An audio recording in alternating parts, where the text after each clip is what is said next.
Hey y'all, it's Coach K, and I want to welcome you to episode 23 of the Stimulus Package. Today we're going to be talking about recognizing divine interruptions. Okay, so when I first started this series, it was at the beginning of the quarantine, the pandemic, and all of this craziness, right? And I started it because I felt like I needed to get back on track, and I needed to be productive, and I needed to use my time wisely, because I understood that we were entering into something that we had never been in before, uncharted territory, and I just felt like I needed an outlet, so I figured some other people needed an outlet too, so I decided to provide that, right? But in hindsight, now that we're like a few months in, I feel like this is a great example of God's divine interruption. So we all felt like this quarantine was something that would be over by June. Like, we were like, at least the heat gonna kill the virus. Like, there was so many different like scenarios that we came up in our head about this virus that we believe was gonna be resolved by this time. And unfortunately, we are still knee deep in it, right? We still knee deep in it. But I do feel like with all the craziness, with all the turmoil, with all the setbacks and things like that, I do, in my heart, feel that this is a divine interruption. Now, I want y'all to know that divine interruptions comes in so many forms.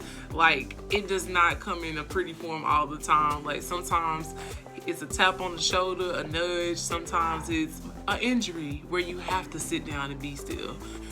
Sometimes it's frustrations that causes you to identify what the issue is and work towards resolving it. Sometimes it's a person that really just gets on your nerves, like that interrupts your space, that causes you to learn how to protect yourself and put up boundaries. There's so many different ways and forms that divine interruptions come in, but I just want you to start looking at the issue or looking at whatever it is that's interrupting you and asking God, what does he want you to learn from it, and how is it going to serve you? Because sometimes the stuff that makes us upset, sometimes the stuff that irritates us the most is really a tool to help us identify some area in us that we need to fix. So I hate to admit that, but it's true. Your girl be having anger problems sometimes. I be getting frustrated real quick sometimes. So if I'm being honest, like, you know, we all are human. We all have situations.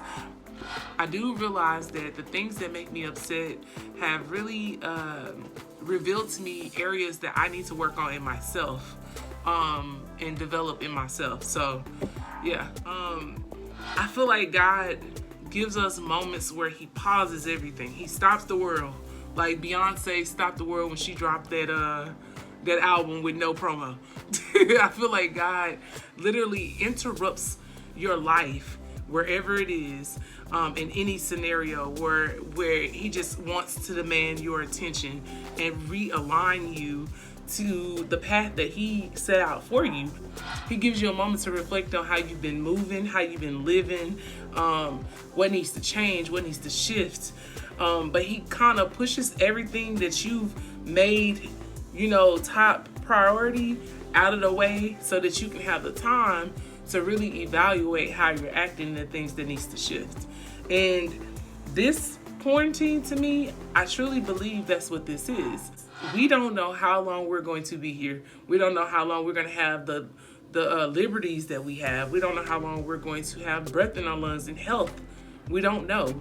So I think it's so important that we take advantage of the time that we have and make the most out of every situation that we get the opportunity to have. I was inspired when I watched this sermon series called Boss Moves by Pastor Darius Daniels, and he was talking about divine interruption and how we need to recognize it. And he also talked about the essence of time and how we lack a sense of urgency because we tend to be comfortable. We tend to want to run from our purpose, or, you know, we just, I don't know what it is. Like, we just waste time because we think we have it. He also said when you lack vision, you lack the urgency to want to prioritize and be focused and do the things that God calls you to do.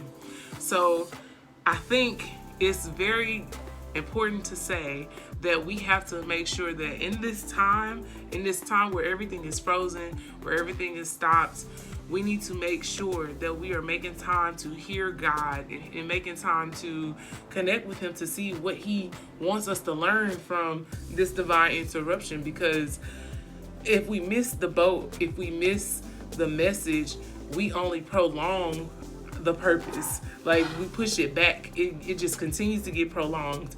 And I think we need to be extremely focused on trying to hear from Him so that we can be moving on the right beat and at the right pace. Because I don't know about y'all, but my goal is to live in my purpose on purpose. And things that don't serve my purpose or serve my goal of reaching my purpose has to be eliminated and pushed out of my mindset, pushed out of my life, pushed out of my atmosphere. I want you to take some time to evaluate how you spend your time in your day. So what I want you to do is to create a bracket, a chart, a tree, whatever, bubble chart. And I want you to write down everything that you normally do in a day and in what order do you put it in, so that you can see what is taking up your time and what you're putting value on. Like, what are you giving the most time to? And then think about your purpose or the thing that God told you He wants you to do.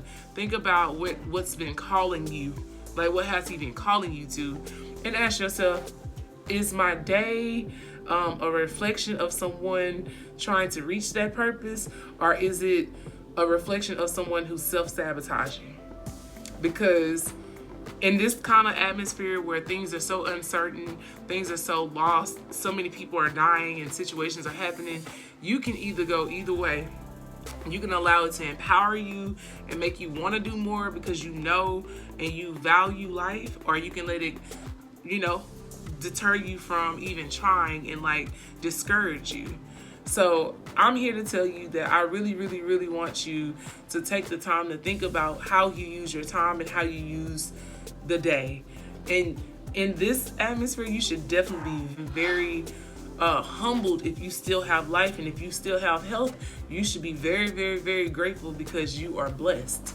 And I just wanted to get that out. And I had to give myself this pep talk before. When we first got in quarantine, it was spring break, and I literally did nothing that first week. I was lazy, watching TV, watching Netflix, just Netflix and chilling at my house, doing nothing.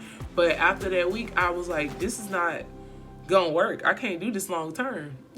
So I got to get to work. I got stuff to do because I know God has called me to do something, and He has called y'all to do something too. So I just want to encourage you to take the time to take advantage of the divine interruption that He's giving you. He has given us a great opportunity to display our faith, to create things that are going to inspire people to do better and come to God. And He's also given us time to develop a relationship with Him and become more self-aware so that we can move differently when this is over. Okay? So, all right, y'all. I love y'all. I pray that y'all are doing well. You're staying safe. You're wearing your mask and all that stuff. If you need anything, feel free to contact me. Come to our page at Level 27 Coaching on Instagram, Facebook, and Twitter. Give us a like, a follow, comment, share, all that good stuff. And y'all be blessed. And y'all make sure that y'all stay encouraged and keep pushing and keep asking God to show you what He wants from you. All right, y'all. Until next time, stay focused, keep riding, and respect the process. I love y'all. Have a great week. Bye.